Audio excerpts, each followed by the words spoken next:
Salve, salve, galera do nono ano, tudo bem com vocês? Comigo tudo. Então, vamos para mais uma videoaula de matemática com o professor Miro? Vamos lá então para a videoaula de número 11, né? Tá ali, 11. Lá na apostila 3, o módulo 3, a unidade 7. Nós vamos verificar hoje noção de função, certo?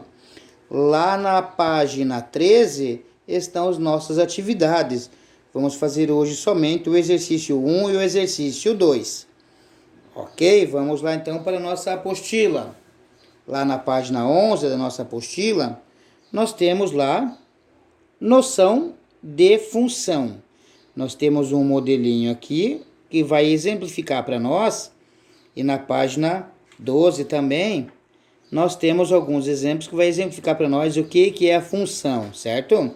Nós temos aqui um primeiro quadrado, do segundo quadrado, terceiro e quarto quadrado. Nesse primeiro quadrado, nós temos 5 quadradinhos em branco e 4 quadradinhos laranja, né? No segundo quadrado maior, nós temos 1, 2, 3, 4, 5, 6, 7, 8, 9 quadradinhos laranja, né? 8, né? Na figura 13 e na figura 4 ele vai também aumentando a quantidade de quadradinhos laranja. Nosso questionário. Conte a quantidade de quadradinhos vermelhos que cada figura da sequência e registre sua resposta. Então, na figura 1, nós contamos, tem 4 quadrados. Na figura 2, nós temos 8 quadrados. Na figura 3, nós temos 12 quadrados. E na figura 4, nós temos 16 quadrados. Então, notem vocês que ele vai aumentando de 4 em 4 unidades, né? 4, 8, 12, 16 e assim sucessivamente. Vai aumentando de 4 em 4 unidades. Qual será o número de quadradinhos vermelhos na figura 5? Figura 1, 2, 3, 4, a próxima é figura 5. Se ele vai aumentando de 4 em 4 unidades, lá na figura 5 ele vai ter quantos quadradinhos? Isso, 20 quadradinhos vermelhos, né? A pergunta 3. Chamando de V o número de quadradinhos vermelhos, V vermelhos. Que expressão algébrica relaciona V com a figura N da sequência? Então, eu vou ter V é o número de quadradinhos vermelhos igual a 4, que ele vai subindo de 4 em 4, vezes N, que é o número da figura, é o número da figura sequente, não é isso? Se eu tivesse, olha só, lá no meu próximo figura, na minha próxima figura, vai ser a figura de número 5. Então, vão ser 4 vezes 5, vão ser 20. Se eu tivesse mais uma figura, o número de quadradinhos vermelhos vai ser igual a 4, que é a quantidade que ele vai aumentando, né, de 4 em 4, vezes N, que é o número da figura. Se eu tivesse uma figura de número 8, vai ser 8 vezes 4, que seriam 32 figuras vermelhas. O número 4. Conte a quantidade total de quadradinhos brancos e vermelhos que em cada figura da sequência registra em sua resposta. Então, aqui eu tenho um quadradinho de 3 por 3. 3 vezes 3 vão ser 9 quadradinhos. Aqui na figura 2, eu tenho 5 e 5. 5 vezes 5 vão ser 25. O próximo, 6 vezes 6, que vão ser, aliás, aqui tem 7, né? 7 vezes 7 vão ser 49. E a próxima figura eu tenho 8 vezes, aliás, 9 vezes 9, que vai ser 81. Qual será o total de quadradinhos da figura 5? Então, se nós for notando, né?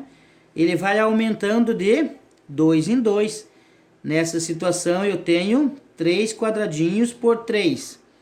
No segundo, 5 quadradinhos por 5. No terceiro, 7 por 7. No quarto, 9 por 9. No quinto seria 11 por 11. 11 por 11 vão ser 121.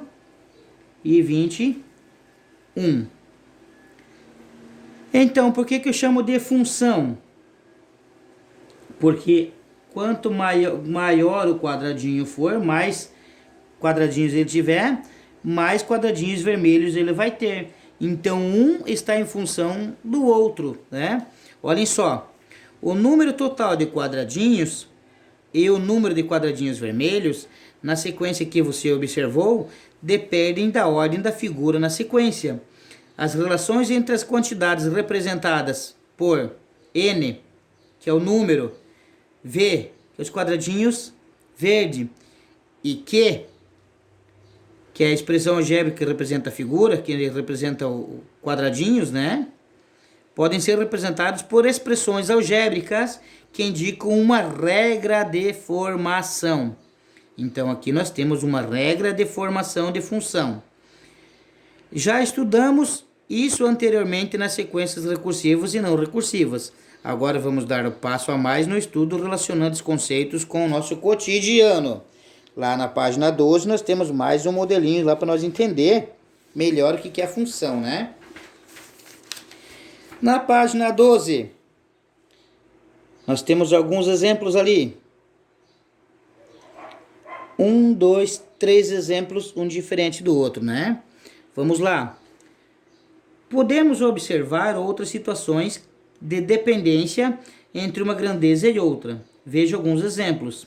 Primeiro exemplo, salário mensal de um vendedor de uma loja. Terceiro exemplo, custo de uma ligação telefônica. E o terceiro exemplo, duração de um voo entre duas cidades.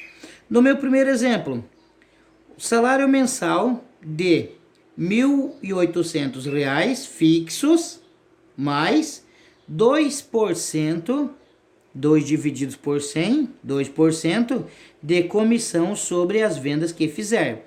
Então, quanto mais vendas fazer, mais vai aumentar o salário. Porque ele tem 1.800 fixos, acrescentando-se 2% da comissão de venda. Então, o salário mensal do vendedor depende do valor de vendas realizadas por ele. No segundo exemplo, custo de uma ligação telefônica. Ligação para outras operadoras, 30 centavos o minuto de conversação. Então, se eu fizer 1 minuto de conversação, eu pago só 30 centavos. Se eu fizer 2 minutos de conversação, eu pago 30 centavos vezes 2. Se eu fizer 10 minutos de conversação, eu pago 30 centavos vezes 10. Então, o custo de ligação depende da quantidade de minutos utilizados. Próximo, duração de um voo entre duas cidades. O tempo de voo entre duas cidades depende da velocidade média praticada pela aeronave e da distância entre duas cidades. Então, uma coisa depende da outra, né? Voltando aqui no salário mensal do vendedor, né? Em cada uma dessas situações existe dependência entre duas ou mais grandezas. Na situação aqui eu tenho uma grandeza, né? Duas grandezas. E aqui eu tenho duas ou mais grandezas. Em uma loja, o salário de um vendedor depende do valor de suas vendas.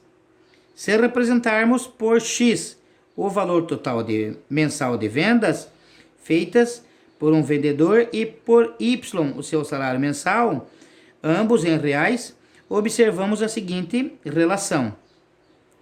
Y, salário mensal. Então, o salário mensal é igual a R$ 1.800 mais 2%, ou seja, 2 divididos por 100, vezes a quantidade de vendas. Se ele fazer 200 vendas, vai ser 200 vezes 0,2 mais 1.800. Então, o salário dele está em função, o salário do vendedor está em função da quantidade de vendas. Por isso que nós chamamos de função. E toda função ela vai obter uma lei de formação da função, ok? Continuando, dizemos que o salário mensal do vendedor está dado em função do valor total de vendas, que foi o que nós vimos, né? Ou seja, depende do valor total de suas vendas. Para cada valor de x, existe um único valor de y associado, ou seja, para qualquer que seja o valor feito em vendas, em determinado mês haverá um único salário mensal correspondente.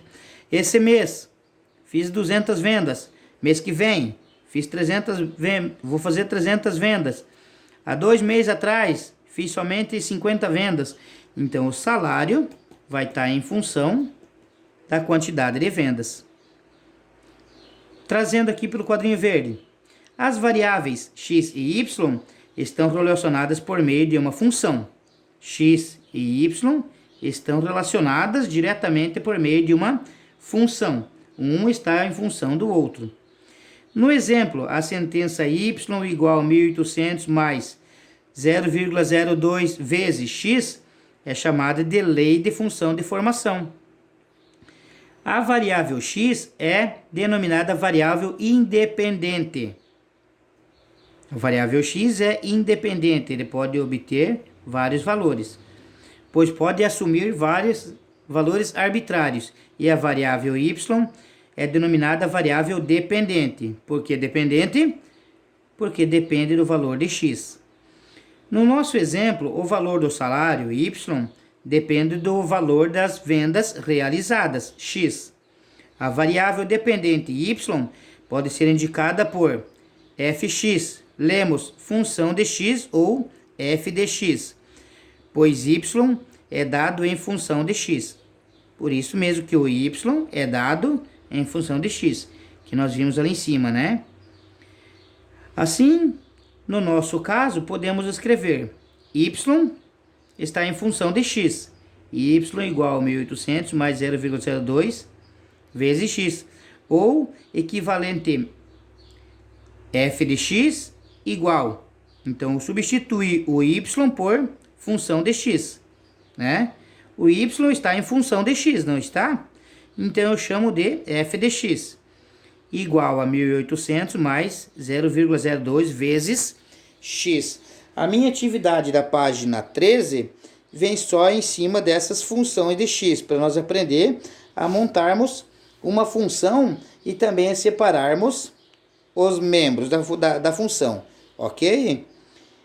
A atividade, então, é de vocês da página 13, exercício 1 e 2. Bom trabalho a todos, bom estudo a todos.